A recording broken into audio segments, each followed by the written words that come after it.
Que a graça bendita do nosso Senhor e Salvador Jesus Cristo seja com você, meu irmão, no amanhecer de mais este glorioso dia. Sempre que amanhecemos com saúde, podendo ver nossos familiares, este é um dia já abençoado.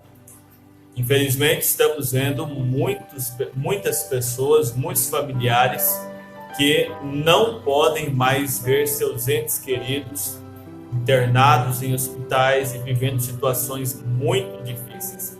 Por isso, seja grato por ter esta grande oportunidade de começar o dia na presença deste Deus maravilhoso. Nós vamos ler a Bíblia hoje, tomando por base Êxodo capítulo 25, versículo 1 ao versículo de número 9. Nós vamos ler esta escritura para assim meditarmos um pouquinho também com uma citação aqui da mensagem. Mas essa escritura é maravilhosa. No livro de Êxodo diz assim: Então falou o Senhor a Moisés, dizendo: Fala aos filhos de Israel que me tragam uma oferta alçada. De todo homem cujo coração se mover voluntariamente, dele tomareis a minha oferta alçada. E esta é a oferta alçada que tomareis dele: ouro e prata e cobre e azul e púrpura e carmesim e linho fino e pelos de cabras, peles de carneiro, tintas de vermelho e peles de texugo, madeira de cetim, azeite para a luz, especiarias para o óleo da unção e especiarias para o incenso, pedras sardônicas e pedras de engaste para o efode, para o peitoral. E me farão um santuário e habitarei no meio deles, conforme a tudo o que eu te mostrar, para modelo do tabernáculo e para modelo de todos os seus vasos, assim mesmo o fareis. Olha que maravilha é isto, irmão, quando lemos uma escritura como esta e outras na Bíblia Sagrada que nos mostram isto, o desejo de Deus de habitar entre os seus, de estar no meio dos seus. Quando lemos: me farão um santuário e habitarei no meio deles. Que gostoso saber que o Deus que criou todas as coisas quer estar no meio nosso, quer estar onde está a sua igreja, quer estar sentada junto da sua igreja, quer estar com você, meu irmão, aonde você estiver. Isto move a gente, isto emociona a gente, e isso nos faz entender que este Deus não é um Deus distante do homem, mas é um Deus próximo do homem. Um Deus, como o profeta William Branham diz, que quer companheirismo com o homem. Amém? E numa das mensagens que ele pregou, num dos cultos que ele fez, intitulado Por que sou contra a religião organizada, foi pregado no dia 11 de novembro de 1962, ele exclamou assim, deixou para nós este recado: lembre-se, $1 falso apenas declara que existe um verdadeiro em algum lugar. Quando você vê esta coisa de organização crescendo e prosperando, como é dito, o engano prosperará em sua mão. Somente lembre-se, há uma pequena e genuína igreja de Deus em algum lugar que está realmente cheia do Espírito Santo e que está avançando para um nível mais alto. Ô irmão, isso é tudo que nós queremos, avançar para um nível mais alto. Olha que coisa gostosa. Eu creio que quando você lê essas mensagens, você lê a sua Bíblia, você sente esta atmosfera diferente também. Você sente que você está sendo tirado de algo raso para ir a algo mais profundo. Você sente que o mundo passa a ter sentido agora. Talvez você viveu por anos e anos no pecado, viveu no mundo, no chamado Egito, que é uma representação do mundo, e você não via essas coisas, você não sentia o que você está sentindo agora. Você ia a festas, você ia a bailes, você fazia e acontecia, e não havia um peso no teu coração. Você achava que aquilo era vida. Mas desde o dia em que Cristo encontrou com você, você passou a realmente compreender o que é o mundo. Você passou realmente a ver que aquilo que você chamava de alegria, na verdade não era alegria, era uma morte disfarçada. E aquilo que você chamava de coisa fria, sabe, de enganação, na verdade é o caminho que conduz à tua salvação. É gostoso ver como Deus move no meio do seu povo, como Deus sempre está atraindo os seus para si. Quando você entregou o teu coração a Deus, é porque Deus estava puxando você para Ele. É muito bom saber disso, é muito gostoso ver que Deus está levando os seus a um nível mais alto, a reconhecer o que é a verdadeira felicidade, o que é a verdadeira fidelidade e o que é o verdadeiro amor. Nós temos o amor humano, que jura e que ama hoje e amanhã está traindo, amanhã larga, amanhã separa, amanhã desfaz, faz desfeitas um com o outro, e conhecemos o amor genuíno, verdadeiro de Deus, que tropeçamos, caímos, levantamos, clamamos misericórdia, e Ele vem, apaga a nossa história, lança aquilo fora e começa comigo, com você de novo. Nós hoje sabemos o que é o verdadeiro amor. Você pode ter aí alguém que ama você, mas nunca será igual o amor que Deus tem por você. Amém? Então ele prossegue dizendo, não olhe para a grande organização. Qual é a maior igreja que é falada na Bíblia, se não a era da igreja de Éfeso, onde os homens ali, né? Você lê a carta de Paulo aos Efésios. Ô irmão, aquilo é gostoso demais de ler. O irmão Brando diz assim, olha, não é uma carta para evangelismo, mas é para posicionamento, é para quem já está firme. Era uma igreja especial. Ele diz, e Paulo passou através da costa, pelas regiões superiores de Éfeso, veio até esta igreja que era composta por 12 homens. É certo, todos eles eram boas pessoas, gritavam, tinham um bom tempo, mas ainda não tinham recebido o Espírito Santo. E Paulo disse, recebestes vós já o Espírito Santo quando crestes? Eles disseram, nós nem ainda ouvimos que haja Espírito Santo. Ele disse, em que sois batizados então? E se isso não fizesse diferença, há pessoas que você diz a ele, olha, no que você é batizado? Ah, eu sou batizado em nome do Pai, e do Filho e do Espírito Santo. Olha, você sabia que não há um ato batismal assim na Bíblia? Nunca houve um batismo feito em nome de Pai, Filho e Espírito Santo em toda a Bíblia. O batismo correto é em Atos 2:38. Não, mas o importante é que eu estou batizado. Se não houvesse importância, se não houvesse diferença, o apóstolo Paulo, enviado aos gentios, não estaria aqui, se me falha a memória, no capítulo 19 do livro de Atos, rebatizando essas pessoas. Observe bem isso. Então ele diz, em que sois batizados então? Se isso não fizesse diferença, por que ele diria para aquela igreja? E eles disseram-lhe, fomos batizados por um dos maiores homens que alguma vez esteve sobre a terra. Jesus chegou a dizer, falando de João Batista, Jesus chegou a dizer, não houve nenhum homem nascido de mulher como é João Batista. Importante, grande, valoroso como foi João Batista.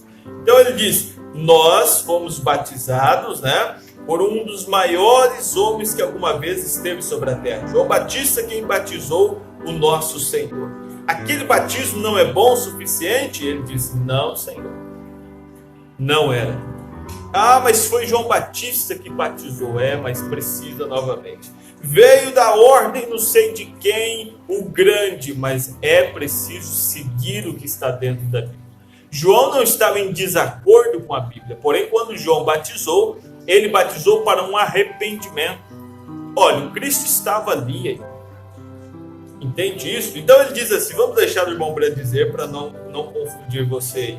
aquele batismo não é bom o suficiente? Ele disse: não, Senhor, você tem que se batizar novamente, porque estar selado no reino é algo mais, é um nível a mais. Olha, é um batismo para remissão de pecados.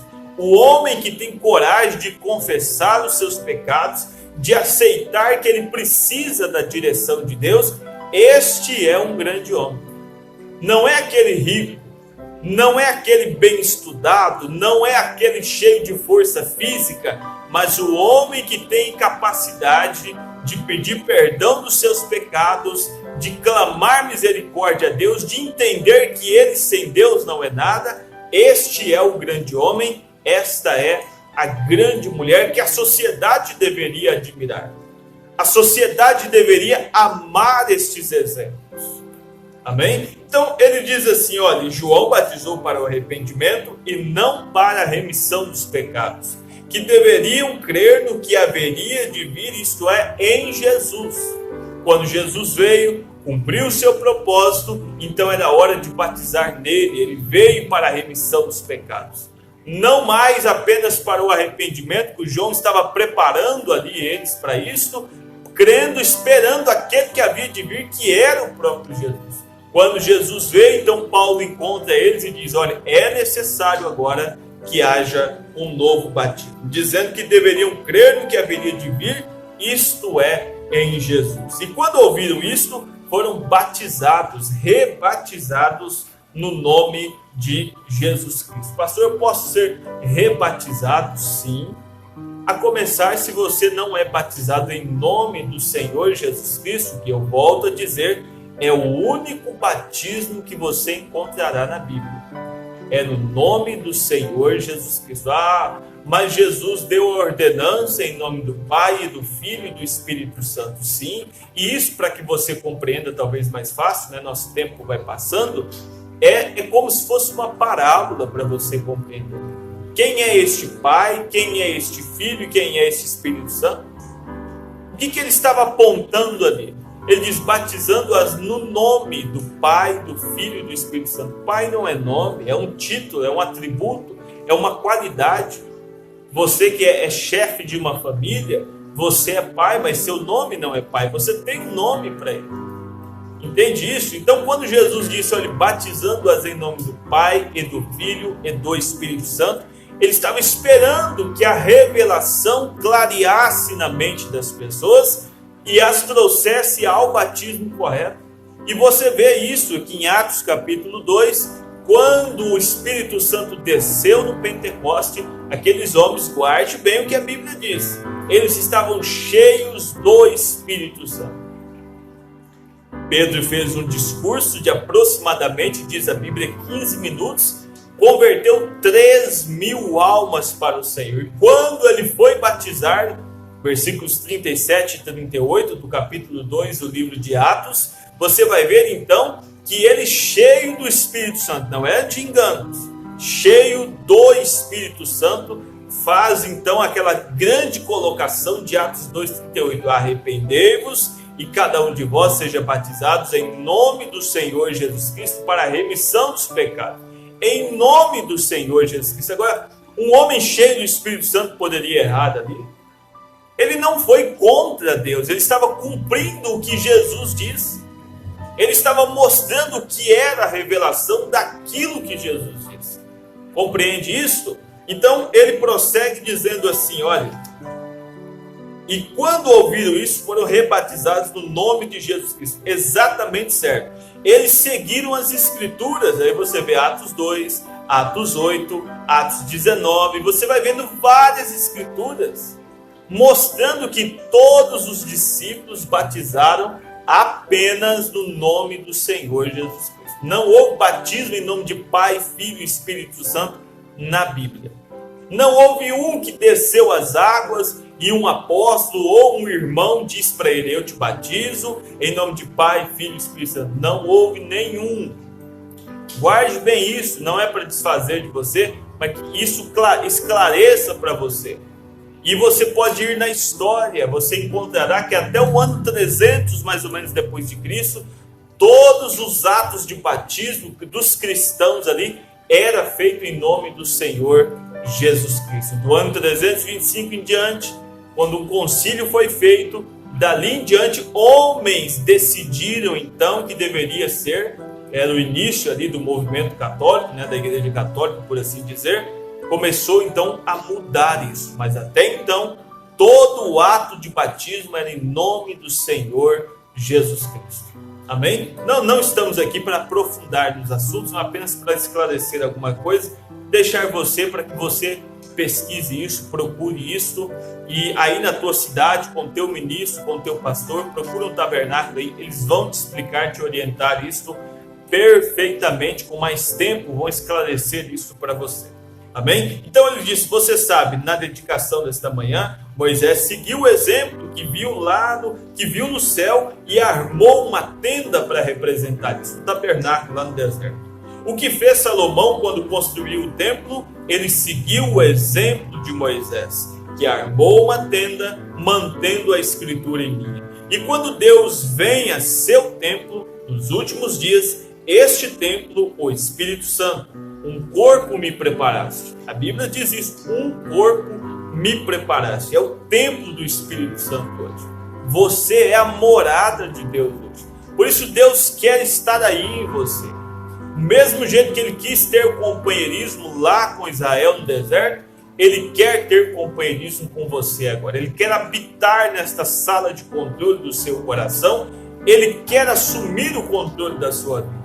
Amém? O Espírito Santo caiu no dia de Pentecostes e a mensagem foi esta.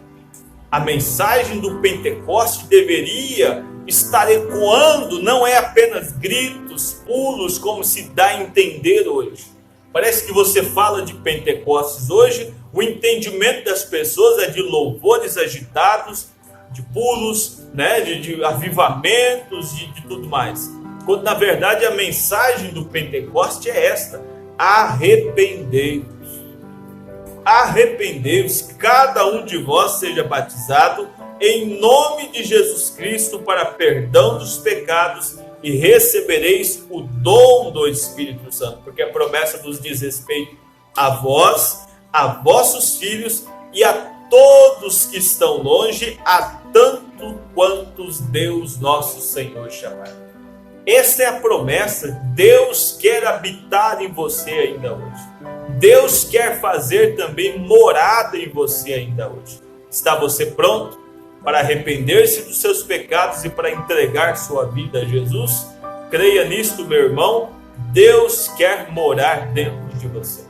Amém? Vamos orar, meus irmãos. Nosso amado e eterno Deus, graças te damos, Senhor, por mais este glorioso tempo em tua presença. Eu lhe agradeço por tudo que o Senhor tem feito. Pai, também te agradeço, porque o Senhor até aqui, ó Deus, tem dado saúde, tem nos curado, tem trazido grandes libertações até nós, sobre nós, nos abriu o entendimento para ver, ó Deus, a Bíblia desta maneira, para compreender o verdadeiro batismo, para compreender a verdadeira Santa Ceia, para compreender o que é realmente o Espírito Santo, e nós somos gratos a Ti por isso.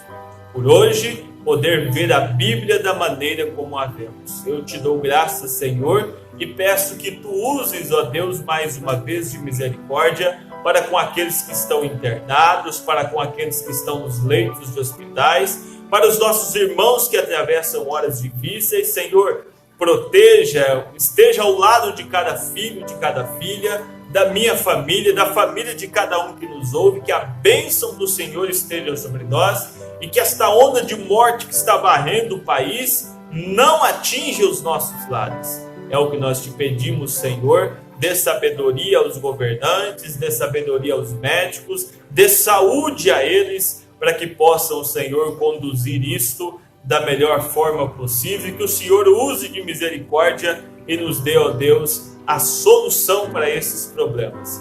É a minha humilde oração nesta hora, em nome de Jesus Cristo. Amém, Senhor. Amém.